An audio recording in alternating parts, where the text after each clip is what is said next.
OTT 시장 구조 어떻게 변할까? 뭐 이런 얘기입니다. 몇 년 뒤에는 어떤 형태로 변할까? 이게 궁금한 거잖아.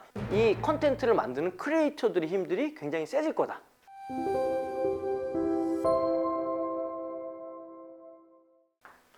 안녕하세요. K-POP 1타 강사 최강호입니다.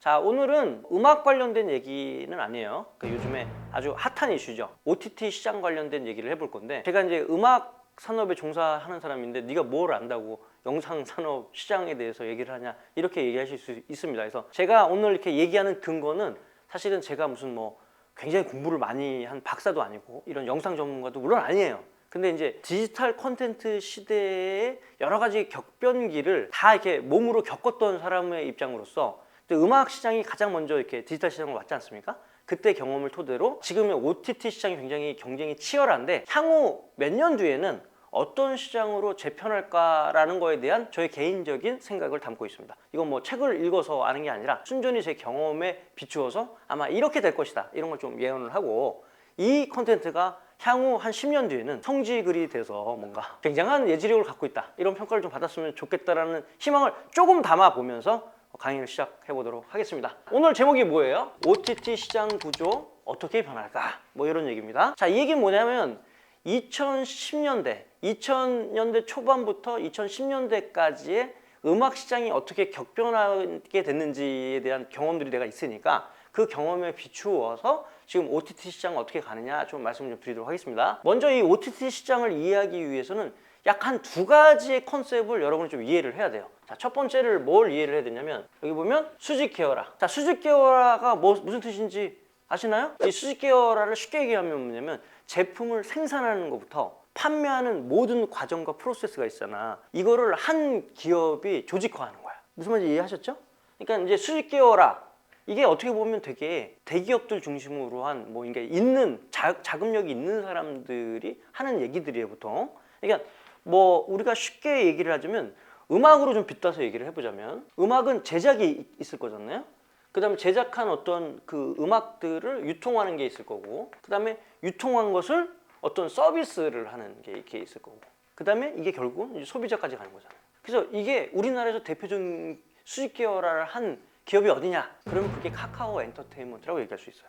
그러니까 서비스는 우리가 알고 있는 게 뭐가 있어? 멜론이 있는 거야, 멜론. 카카오 엔터가 어떤 음악 투자나 이런 걸 통해서 유통 같은 것도 같이 해요. 뿐만 아니라 제작도 합니다. 뭐 지금 여기 보면 뭐 스타쉽이라든지 뭐 이담이라든지 아이유 있는 뭐 이런 쪽이랑 어떤 지분 관계 또는 어떤 투자 관계를 맺어서 이 제작도 같이 하는 거예요. 그러니까 쉽게 얘기해서 카카오 엔터테인먼트라는 회사는 제작 분야도 갖고 있고, 그 다음에 유통 분야도 갖고 있고, 서비스 분야도 갖고 있고, 이렇게 해서 소비자 접점으로 이렇게 되고 있다. 그래서 이 모든 걸 다 갖고 있으니까 카카오 엔터를 우리가 뭐라고 얘기해? 수직 계열화를 이뤘다, 이렇게 얘기하는 거예요. 그 어떤 조직 산업에서는 굉장히 파워풀한 어떤 힘을 낼 수는 있겠지. 그러니까 보면 알겠지만 제작도 스타쉽 같은 경우에 뭐 좀 아이브도 있지, 몬스타엑스도 있고 뭐 되게 세잖아. 그 다음에 이다멘트도 아이유 있지. 뭐 이런 걸출한 어떤 제작 어떤 아티스트 매니지먼트 회사도 이 관계가 있는 거죠. 거기다가 그거를 카카오 엔터에서 유통을 해준단 말이죠.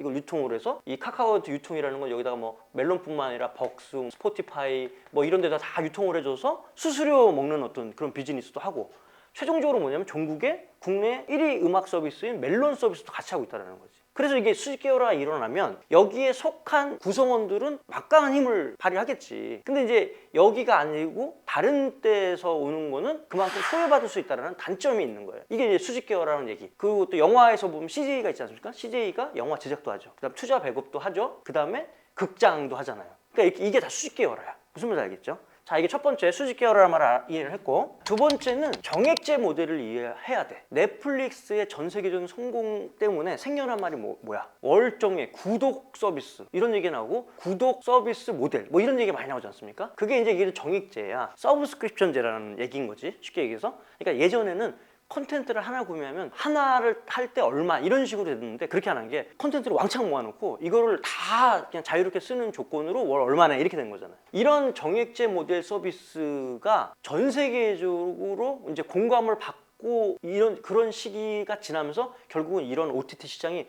활짝 열린 거야. 지금 얘기했지만 이 OTT 시장 구조를 이해하려면 1번 수직 계열이라는 걸 알고 2번 정액제라는 걸 알아야 됩니다. 여기까지 좀 이해하셨죠? 자, 그래서 우리가 OTT 시장을 얘기할 때 빼놓고는 얘기할 수 없는 기업이 어디야? 넷플릭스지, 넷플릭스. 근데 넷플릭스의 특징이 뭐야? 넷플릭스에는 여러 가지 콘텐츠가 있어. 뭐 영화, 드라마 이런 게 다 잔뜩 있잖아. 근데 넷플릭스를 궁극적으로 전 세계적으로 히트했던 가장 중요한 원인은 뭐였냐면 그게 뭐야? 그게 오리지널 콘텐츠야. 넷플릭스 독점이라니까. 오리지널 콘텐츠라는 건 뭐야? 익스클루시브. 그러니까 넷플릭스에서 히트한 오리지널 콘텐츠는 여기 들어와야만 볼 수가 있다는 거야. 그러면 예를 들어서 넷플릭스뿐만 아니라 OTT 회사가 OTT 회사 1이 있고 OTT 회사 뭐 2, 뭐 3, 4 이렇게 해서 쳐봐. 그럼 결국은 아까 얘기했지만 월정액 베이스라는 거는 어떤 게 기업의 역량이야? 회원수, 유료 회원수를 많이 갖고 있으면 돈을 제일 많이 버는 거잖아. 그러니까 유료 회원수를 많이 담으려고 뭐를 해? 오리지널 콘텐츠를 하는 거야. 왜? 오리지널이 아니라 여기도 있고 여기도 있어 여기도 있어. 똑같아. 어디 가도 이게 뭐 영화 일반적인 영화가 있다 쳐봐. 여기도 볼 수 있고 여기도 볼 수 있고 여기도 볼 수 있어. 그럼 넷플릭스 갈 이유가 딱히 있을까? 안 갈 수도 있어. 여기도 가고 여기도 갈 수가 있는 거야. 그런 경쟁력을 확보하고 월정의 가입자 수를 늘리기 위해서는 뭐를 해? 이 오리지널을 만드는 거야. 무슨 말인지 알아? 그러니까 이제 약간 이게 수직 계열이라는 컨셉이랑은 조금 다를 수 있긴 하지만 결국은 뭐야? 이 영상 제작자들한테 돈을 왕창 주고 자 만들어 와. 근데 내 거야. 이거야. 그러니까 넷플릭스는 그렇게 해왔어. 모든 저작권이나 판권을 내가 왕창 내서 주고 그냥 사는 거야 그냥. 야 그리고 내가 이거 독점으로 틀 거야 여기가. 여기서 뭐 영상 제작하는 회사를 이렇게 계열사로 둔 건 아니지만 이 오리지널의 어떤 오너십을 완전히 넷플릭스가 갖고 갔다는 거지. 그러다 보니까 이 넷플릭스 오리지널이 히트한 게 많이 있잖아. 그걸 보려고 여기 언제 엄청나게 가입을 한 거야. 그렇게 된 거야. 거기다가 플러스 이런 독점적인 서비스는 아니지만 뭐 다른 데서도 볼 수 있는 콘텐츠도 같이 들어가 있어. 그러니까 일종의 백화점 같은 거야. 백화점 가면 뭐가 좋아? 뭐 다 있잖아. 그러니까 뭐 우리가 뭐 평소 이런 편의점에는 없는 것도 백화점 가면 다 있잖아. 그럼 마트 가면 다 있잖아. 대형 마트 가면. 약간 그런 개념으로 이런 영상 콘텐츠에 일종의 백화점 같은 걸 만든 거지. 그래 놓고 자 가입하십시오 라고 얘기를 하면 이 요즘에 우리가 그런 거 많을 거야. 넷플릭스도 가입을 했는데 아 TV인 가니까 이것도 좀 보고 싶어. 지금 그러면 또 TV도 가입을 해. 아, 그 웨이브 가니까 또 이거 뭐 1개월 무료 준다고 하는데 아 이거 꼭 봐야 되겠어. 그거 봤는데 재밌어. 그러니까 이거 그냥 또 봐. 아 이게 다 똑같이 있으면 참 좋긴 한데 그렇게 안 하잖아. 결국적으로는 뭐냐면 오리지널 싸움을 모든 OTT가 하는 이유가 뭐야? 독점 콘텐츠를 하는 이유가 아까도 얘기했지만 월정의 가입자 수들을 늘리기 위한 최고의 전략이라는 거지. 여기까지는 지금까지 왔던 시장을 내가 설명을 한 거야.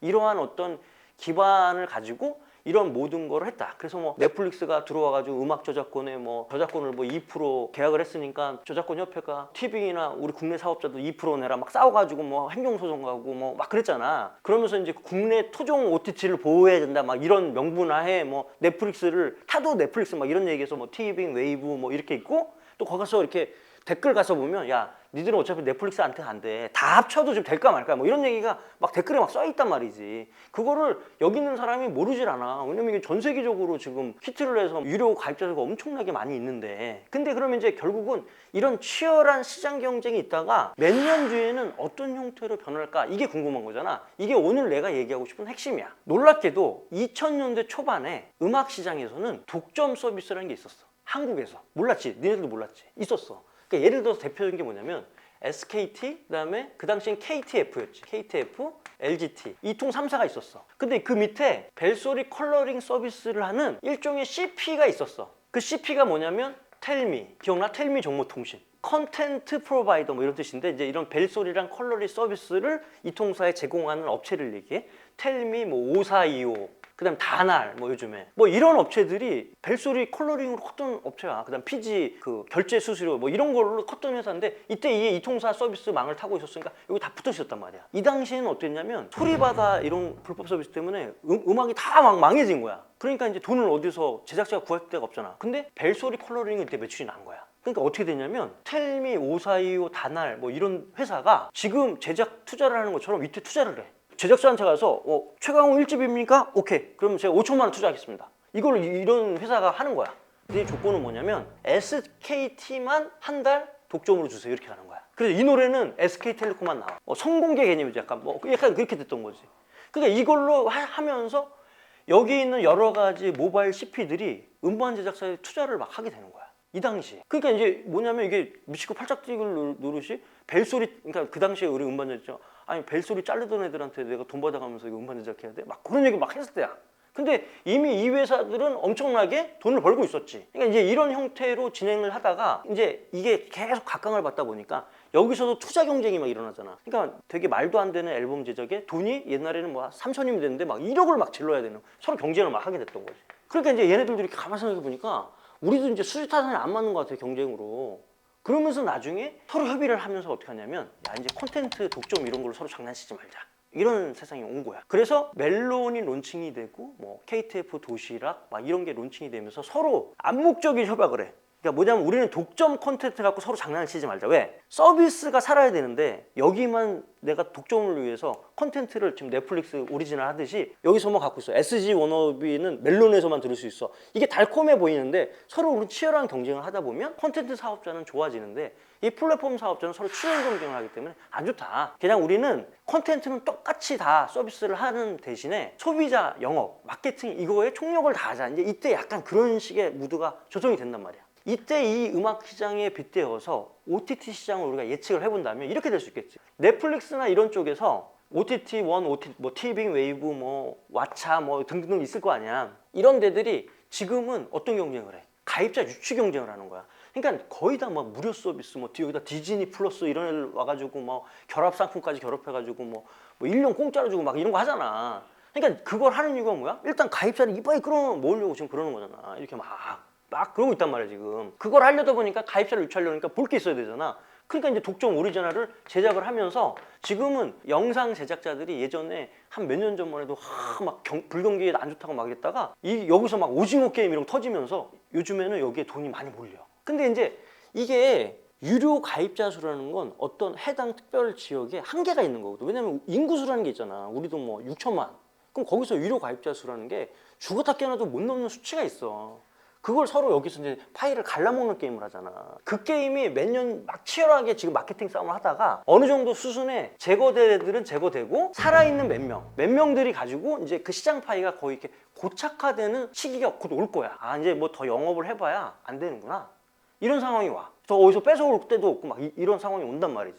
그러면 그런 상황이 오면 그 수직 계열을 잃었던 이 회사 내부에는 어떤 문제가 생기냐면, 자 이제 매출이 계속 증가를 할 수 있는 방법을 찾아볼 거 아니야. 근데 이제 뭐냐면 가입자가 뺏기지도 않고 뺏어올 것도 별로 없어. 그럼 이제 이런 걸로는 이제 영업이 안 되네? 라는 생각을 하잖아. 그럼 어떤 상황이냐면 이 오리지널을 만드는 이 팀이, 조직 내 이 팀이 이제 불만을 토로해. 왜?